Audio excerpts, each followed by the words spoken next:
The broadcast is now starting. All attendees are in listen-only mode. Hello, and thank you for joining us for today's Sage 100 Contractor year-end webinar. Our presenter today is Aline Cross from Recording Company. Just a few notes before we get started. Everyone is muted for a clean listening experience. If you do have questions, please type them into the questions box, and we will be happy to address them at the end of the session. For the best visual experience, please maximize your screen. This webinar is being recorded, and the PowerPoint presentation as well as the link to the recording will be emailed out to everybody later on today. I will now turn it over to you, Aline. Thank you, Krista. Good morning, everyone. Thank you for joining us for our year-end webinar. Our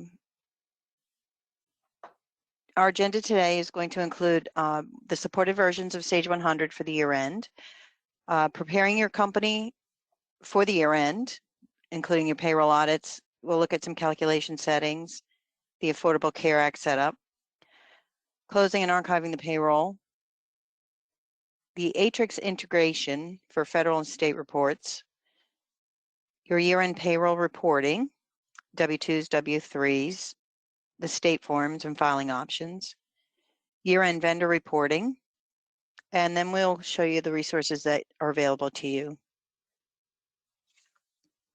All right, so to get started, Sage 100 came out with version 23 this year. Older versions are no longer supported, which means you can still get help with any issues on them, but the tax updates are only going to be moving forward from version 23. As long as you have your support with Sage, you will automatically get this release. Okay. So in preparing for the year end, there's some basic housekeeping items that you want to do in your Sage accounting program. And some of these should all be done before you archive. Your backups, your audits, the settings are correct for your W-2 boxes and the Affordable Care Act setup. Now, there's a few things to note here. Your payroll data does need to be archived every year after the last payroll and prior to the first one of the new year. You can archive prior to running your year-end reports because you can run those from the archive. But any financial transaction should be done and then archived over before you start your 2022 payroll. Sage also Sage also recommends that you archive your fiscal data every other year. You can usually keep 2 open and archive it every 3rd year. And once you advance your default posting period, this confuses a lot of people in December when they're going to post something for January. It's not there. When you go to 1/6 and you log in exclusively, so what you would do is you would change your company access, make sure you have admin rights and you are in exclusively. Then you would go to 1-6. When you change your period, you'll see it's going to be changed to the next year. And I am a year behind in here, but that's because I needed the history. So if I change my period at this point, it's going to open up the rest of the year. And it will give you that note. It'll run a little audit in the background like it does every month. And then it will ask you to change. Now it's going to open up the rest of the year. So you won't see February through December of 2022 until you move to January. Once I move and it changes the period forward, you can always change back to December. So it's not a final move in changing your posting period. So I can always come back in here, change my year at the top, come back to 2020 and still work in December. It changes it back the same way, runs the little posting and all. So I just wanted to make note of that because that does cause some confusion near the end of the year. All right, most of the activities that we will do require exclusive access or for people to be completely out of Sage 100. When you work on your database administrator, anything that you do in there, you need everybody out of Sage. The quickest way to find out if anybody's in there, when you have access to your database administrator, this will be on your server. If you come in and run your, not your upgrade, sorry, the tune-up. If you come in to run a tune-up and you click your company, that's under Tune-Up, Backup, Restore. You click on your company that you're in and you run tune-up, it's going to give you a pop-up if somebody's in there. So you want to make sure everybody's logged out before you start any of these processes. That's the quickest way to find out who's still logged in. Okay. So now that we've got everybody out and we're ready to move forward, the next thing you want to do is make sure you have a sufficient backup. The flash drive is kind of dated. I don't think you're going to really fit your SQL database on a flash drive. You can back up to another folder on a server or an external drive, and it should be regularly scheduled. One of the things in the database, the backup, is scheduled to run, and there is a schedule in here for nightly maintenance. You can modify it. You can tell it to back up every night. You can tell it what time, how long to keep the backups. These should be done fully, not incrementally. Make sure your IT is not doing incremental backups of your Sage. This should be running to get your full, complete SQL backup. All right, that is very important. All right. Once you run a backup, and make sure your backup is current and nobody else is in the system now, then we're going to come into Sage again and we're going to run a payroll audit. So I'm going to open Sage again here. To run a payroll audit, you're going to come down to 537. When you click on payroll audit, you just hit audit. It'll run through. It's going to give you a little pop-up like this. There'll be no audit errors, no uncomputed records, no unposted records. And it did find a mismatch on my quarter. So I can print an audit report. And I do advise that you print the report so you don't have to keep this open. You can just print the report, close this, especially if you have a lot of audit errors, or if you need to send it to your consultant or somebody to help you resolve the errors. The most common are a check date quarter mismatch. Once in a while, you might get your FICA or Social Security is off a little bit from your employee and employer, and those are easy errors to fix, but you may need some assistance with some of those.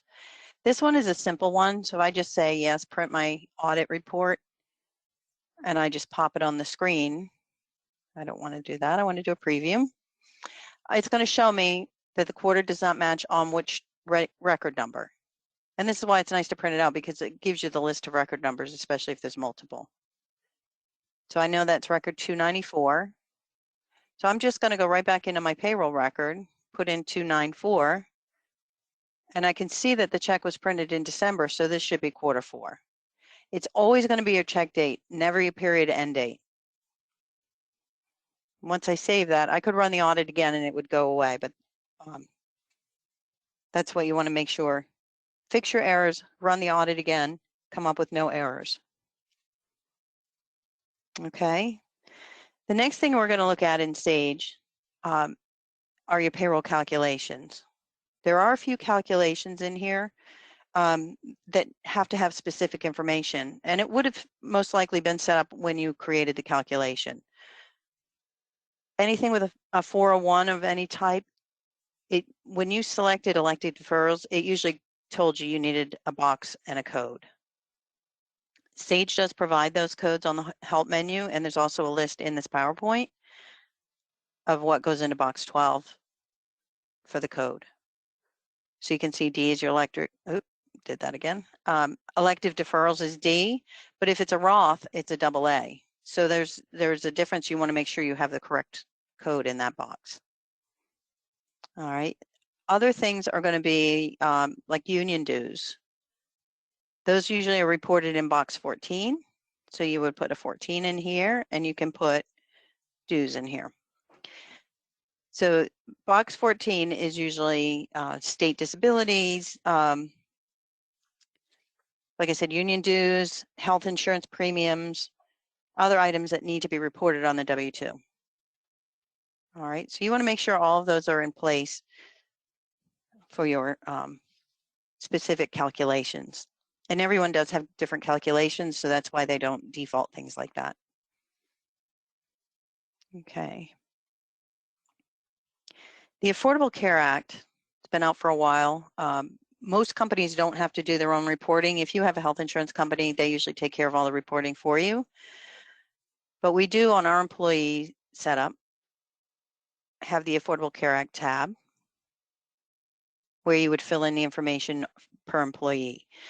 It's their work status, their coverage code, if there's a safe harbor code. All this information comes from your insurance company. You can add individuals if they have a spouse or children that you want to add to it, if you're self-insured. If you're not self-insured, you don't usually need this information. Okay. The other part of the Affordable Care Act now, is you've probably all seen this entering payroll. On the payroll record, you have the Affordable Care Act hours boxes here. The reason there's two boxes is there's no hours there. If it falls into 1 month, it will fall into the left. If it's divided between 2 months, so if I had, this is all May hours, if I had some June hours in here on the same paycheck, it would split it so that it knows to report it in the correct month. That is one thing that's reported by month, not by pay period. Okay. And then the reports can be found with our other year-end reports. Under 5.4, you'll see the Affordable Care Act reports. And you would print the ones that you need. All right, we don't spend a lot of time on that because, as I said, your insurance company usually does do it, but if you need extra help with that, please let us know. There is some information in here again. Which forms do you file based on your status of 50 or more employees and self-insured or not? All right. So that's about all I'm going to cover on the Affordable Care Act for now, unless anybody has questions later. Now we're going to get into preparing for the year end. Before we archive the payroll, we want to come in and you want to do a file count and just jot this number down. Make sure you know how many records you have in there.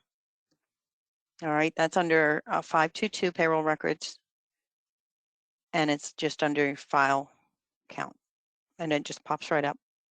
So we know that we have 297 records here. When we archive, we are going to do this again in our archive and make sure all the files moved. All right. All right, so that once you've printed and posted all your 2021 paychecks, the next steps are important to follow in order. It should be final posted. Come in, make sure, and you can go into your payroll records, make sure there's nothing sitting in open and computed. Everything should be in the posted. All right. Once you post everything, you're going to archive the payroll. The year-end update will be downloaded and installed. Your files will be upgraded. That's when we'll change the period to January. And the same with the general ledger. We'll make sure all of your AP and AR are posted that need to be posted for the year. And if you're going to archive the GL, we'll go through those steps at the same time. Okay. So in order to continue, we do have to close Sage 100.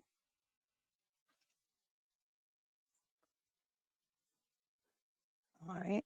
And there's a few other things in here. We would go in here. We would do our backup. I'm not going to perform a backup right now because it does take a lot of time to create a backup, as most of you know. Then I'm going to come into Archive Company, and we're going to hit Archive the Payroll Data. You're going to select the company that you're going to archive, and you're going to name it. And you want to name it something that's going to help you and be consistent each year. And you don't want it too long. One thing that we found recently with file names, if you are saving to a server with a long name and you give your archive a long name, it might be a little bit of issues with it. So I would just call it 2020 Payroll Archive. When it's my GL, I would do 2020 GL archive. By putting the year first, you're sorting it. And then the PR and the GL is going to distinguish which one you're doing. You can also remove your employees that are no longer referenced in the database. Now remember, this is not going to remove anybody that's still active or on an active job. If your jobs are still open and that employee was tied to the job, it will not sever that connection. So you may get a list that says it can't remove these employees, and that's usually why they're attached to an ongoing project. Okay. The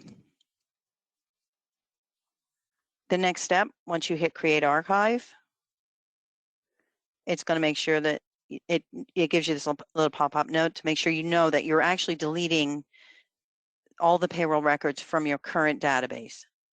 Your archive will still be available when you open Sage 100.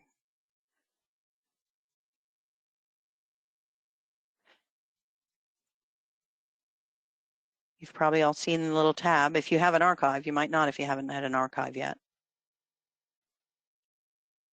When you go to open, there's show active companies, and then there's another one that says show archives.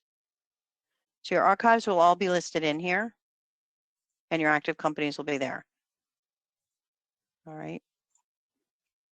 So it's going to tell me all my payroll records will be deleted. Yes, I know that. It's okay. Can't do it because I'm connected. I'm not going to go through every step on the backup because that, again, takes a little bit of time because it's got to do a full backup and it's got to go through the steps. But it does take you step by step through it, and we are available to help you with that too. All right. Once we've archived our payroll, we're going to open the archive the same way I just showed you. Instead of opening the live company, we're going to open the archive. We're going to come into our Payroll 5.4 federal forms. Okay. If you've used Atrix already, you'll notice that every time you come in to open Atrix and run a report, it asks you to update. That's because it's doing updates for every form that's in the system, so it keeps up with them constantly. I ran my update yesterday. It's probably going to make me run it again. But I'm going to come in here, and I'm going to run my W-2s. Again, if you've been using this, you can run your weekly EFTPS payment through here. You just have to check off that you're a 941 filer, and it fills in the information for you. You can run your quarterly 941s in here, your 940 report, and your Affordable Care Act. The reports themselves run from here. The Affordable Care Act report that I showed you on 543 are the reports to give you the information. These are the actual federal forms. So we're going to skip right here. And I'm going to leave this on 2020, even though my form says I'm 2021.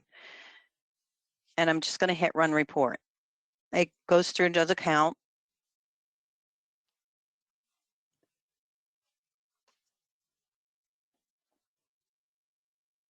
And it is giving me the pop-up error, like I said, because I am in the 2021 forms, but I'm doing 2020. So I'm just going to tell it to continue.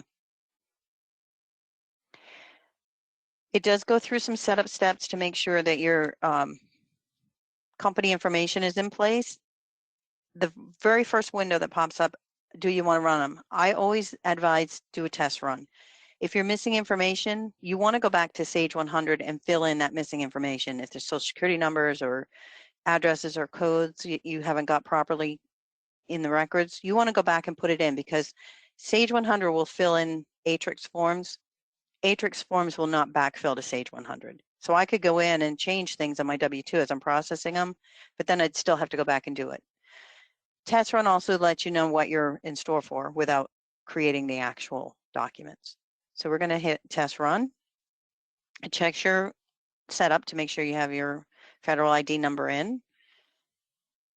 It's asking if you have multiple payroll data files for this federal ID number or a single one. We're going to choose single for this.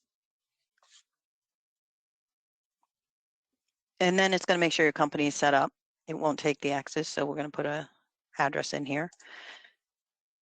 It will tell you, if I had left the X's there, it won't let you continue when something's not right. It'll tell you it's invalid. If you want a contact name on any of your tax forms in here, you can put the name and the title and the email and contact phone all in there, and that will print on some of the other forms that you need. The next step is it's going to tell you that you're filing for your company or you're a third-party paid tax preparer. If you're filing for your company, that's the one you're going to check.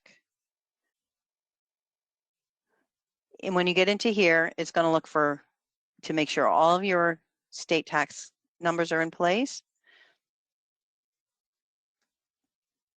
And you just fill in whatever the number is for each one.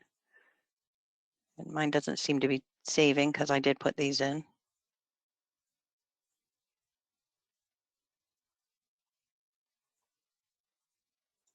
Probably it doesn't like my made up numbers. So wherever you have state or local, it is going to look for one.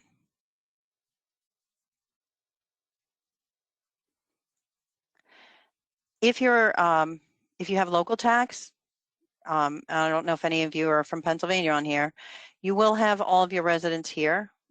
To set these up, you want to make sure that it's under TCD and whatever county that you're in, that you have to file. All right. The next page is going to come up because I do have the Pennsylvania in here. It is making sure that I have my Berkheimer information in here, and I would put my account number in.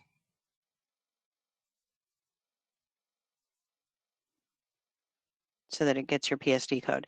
Then it asks if you want your missing PSD code to be filled in with employer. You can do yes or no for that.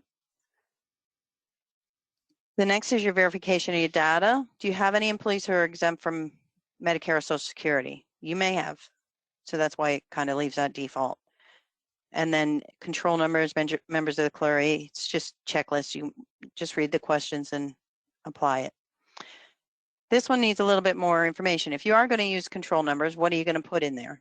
You know, do you want to put a name of your company or just a number? Your 941 filer typically, and the kind of employer, if you're not a 501c or any of these designated state and government, non-apply. If you have any employees with third-party sick pay, then you want to make sure to check this box. And the income tax that was withheld by the third-party sick pay. Then this is related to other federal ID numbers and establishment numbers, or if the business is terminated. All right. The next thing is, how do you want the Social Security number to appear? You can truncate it, or you can have the entire number show. And now it's going to start assembling all that information.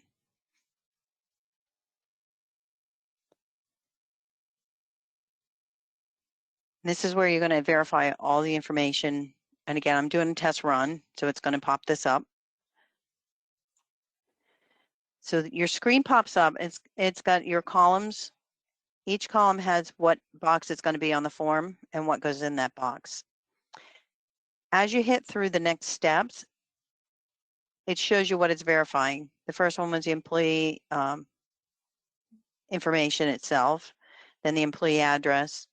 Then it gets into the federal information, state information, local information. It's just looking over the form to see how things look. When you get into some of your columns, they might be unassigned. And as I mentioned, not everything goes on the W-2. A payroll advance is not going to go on the W-2. Employers, workers' comp, the employee portion will go on if your employee has a workers' comp, but the employer portion, child support, those things don't go on. So the unassigned columns are okay. What you're looking for are any red errors. So it'll tell you, you know, there's potential issues. We found local wages in one, but no state wages. Is that okay? You can continue without correcting, or you can go back and correct at this point. You just look at, it's verifying your unassigned columns now. And it's going to give me the pop-up again. And now it found some errors. So here I have And you have to, you notice I couldn't forward, I had to go back and correct it at this point. I clicked off that too quick, sorry. So right here, it's saying that I have negatives for health insurance and it doesn't allow negatives. So maybe my box is misidentified and I can just unassign it. Once I unassign it, it'll go away. If it's something I need to fix, I could remove those 59 negatives from there and put zeros in. It might have just been that they were in the wrong employee name. All right, and again, I'm going to continue without correcting. Now you're going to get the offer from Matrix to file directly through them. You don't have to sign up for this, but it will tell you, how much it is to file for you. They'll also file all your monthly, quarterly, weekly reports. It's all done through them directly. If I want to e-file, it's telling me how many employees I have, my price. I'm just going to click other options, print my employee W-2s. I'm going to uncheck the e-file and print my federal. And this is usually most of your states you're filing online anyway, so you could kind of ignore this message. If you're already filing online, you're going to still send them in online. You do not have to go through the e-filing with Matrix to do that if you're e-filing on your own. All right, then they're just going to give me the benefits of it. I'm just going to keep next. So now it's asking me what states I wish to file. If you're in multiple states, they'll all pop up here and you can select them all or none of them. You can run the state separately if you want to, but you usually want it on the federal form too. Then we hit next. This is just what am I going to do in here? You could print this little screen, but this is exactly what it's going to go through these steps. It's going to show you what it's doing as we go through them. Now I'm hitting next and the forms are going to start popping up. And again, if you're familiar with Matrix, you know that you go through each screen next. It's going to tell me what's happening at the top up here. Right now it's doing report 1 of 7 is my Pennsylvania W-2s. All right, and this is your copy. So there's always, print copy for your copy. So you're always going to have the option to print a copy here and then hit next step. It's going to tell you to insert your paper. I'm going to hit cancel because I'm not going to print anything right now. Now it's coming up with report 2 is your employee W-2s. These are the ones you're going to send out to your employees. All right, and you'll see it does have the state information on there. I'm not going to print any of them, but this is at this point you would hit yes and then you would send it to your printer.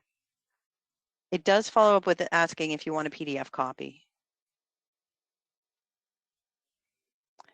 So now I'm doing my employer W-2s. So the first was state, then the employee, now the employer W-2s.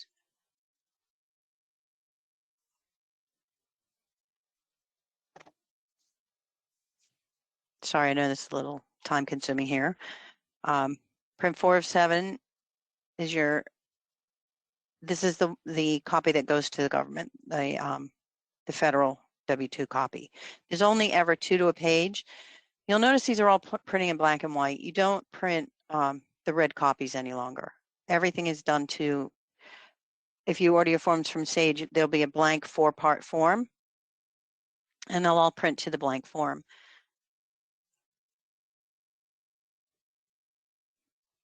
The next step is going to be your W-3. That's the cover for your federal filing. And it's just the 1 page. And again, you just attach that to your W-3s when you get ready to send them in. Pennsylvania form cover goes with your Pennsylvania copy or your other state, whatever state you have, whatever form they require, that's what's going to come up here now. And then the next step is just the back side of the page when you send it to the employees.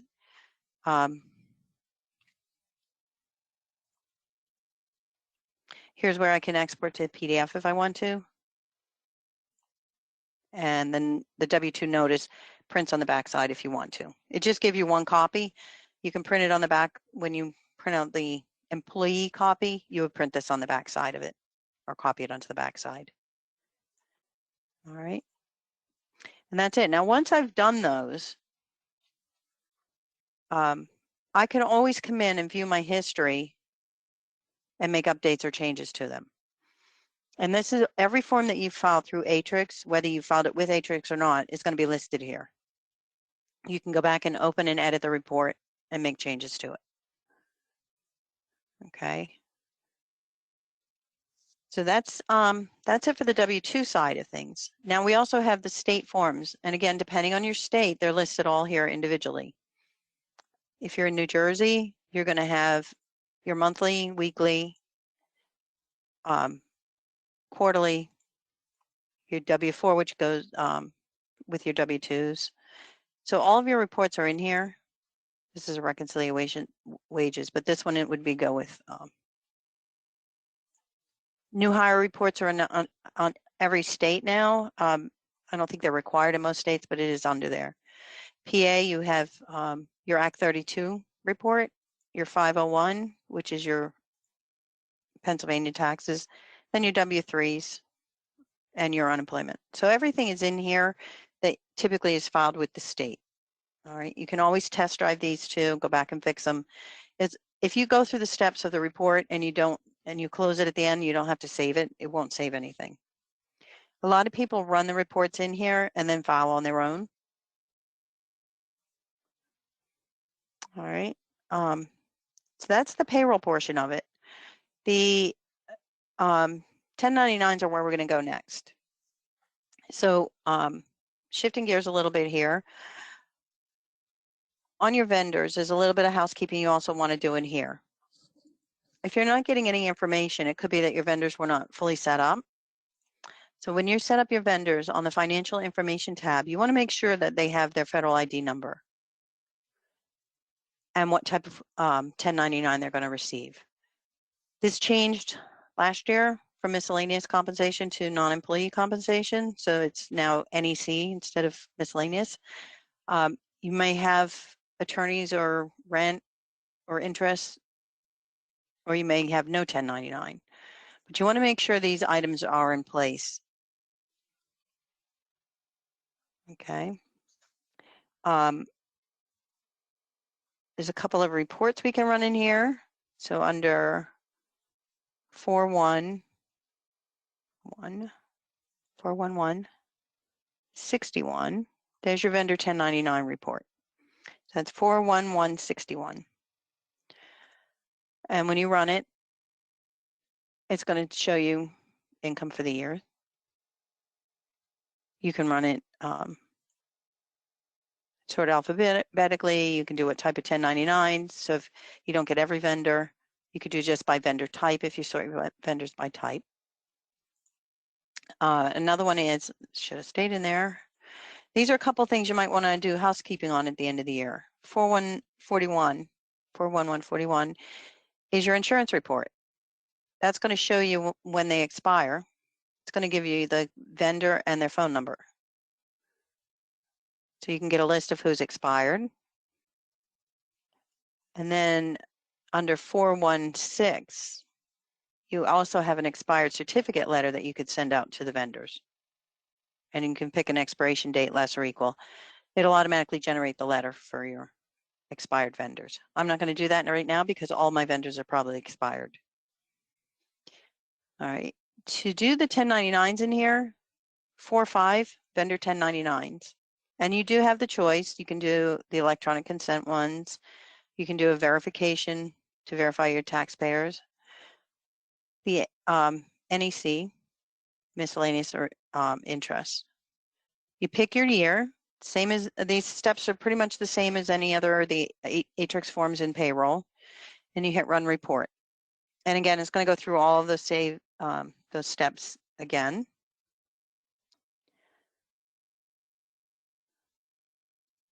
And it's giving me the same error. I'm going to continue. Test drive.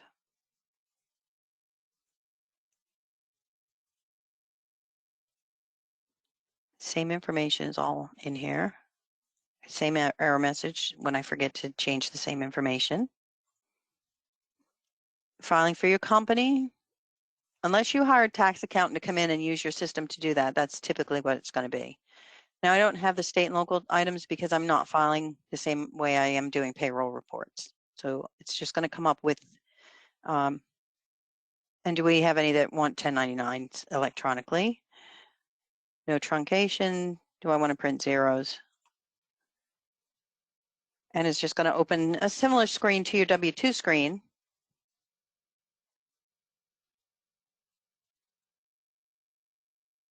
I'm in test drive mode, we know that. And it's going to verify that all your information is in here again. So you'll just go through all the same steps, make sure all your information is in. If not, close out of your test drive, put it in Sage and come back and run it again. Okay.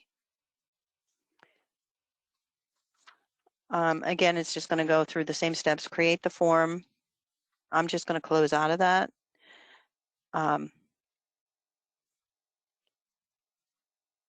And we'll zip through the PowerPoint. So I didn't go through the 1099 forms, but it's all in here, what information you need to make, what it looks like in the end. All right, that is our last demo for today.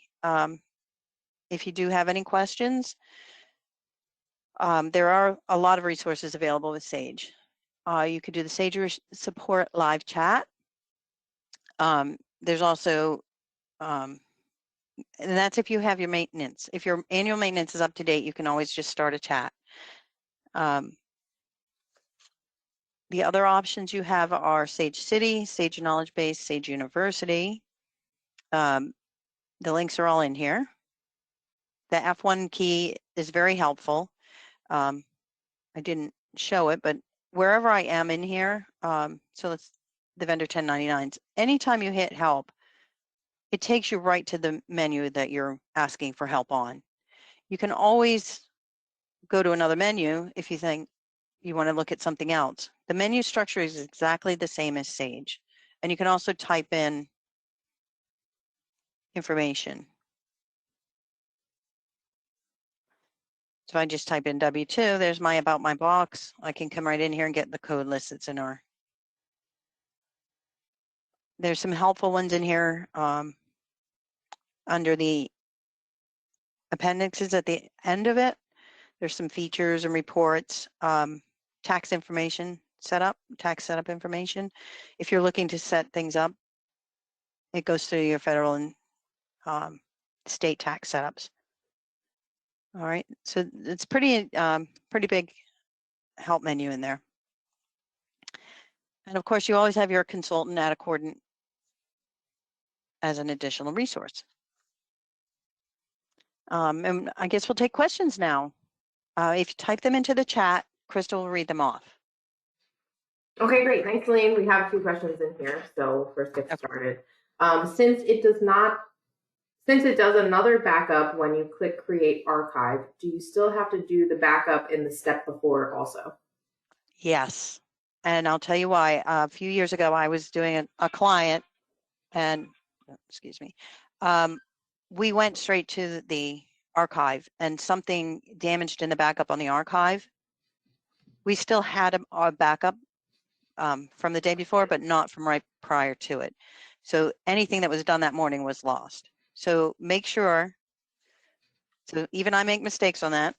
We did fix it, but always do that first backup because you never know if something can fail in the archive. Okay, the next question is, how do you reset the GL fiscal year record number? The record number does not reset. It's a continuous number. Okay, the next question is, can this all be printed out? I'm not sure if you're referring to the presentation or something else. We are emailing everybody the presentation after. You can print those out at your leisure. Okay. And everything in Sage 100 can be printed out. All of the documents can be printed. Okay, perfect. Okay, it looks like that's all the questions we have today. And if you do have questions later, you can simply reply to the recording email or reach out to your consultant, and we'll be happy to help you out. So thanks, Aline, and everybody have a great day. Happy holidays, and we'll talk to you all soon. Thanks you. Bye-bye. Thank you, everyone.